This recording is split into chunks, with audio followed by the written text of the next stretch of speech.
படைத்தான் இறைவன் உனையே, மலைத்தான் உடனே அவனே.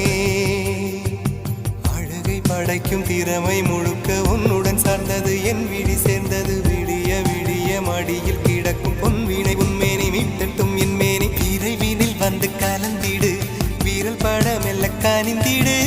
உடல் மட்டும் இங்கு கிடக்குது, உடன் வந்து நீயும் உயிர் கொடு. பல்லவன் சிற்பிகள் அன்று பண்ணிய சிற்பத்தில் ஒன்று, பெண்ணென வந்தது இன்று சிலையே. பல்லவன் சிற்பிகள் அன்று பண்ணிய சிற்பத்தில் ஒன்று,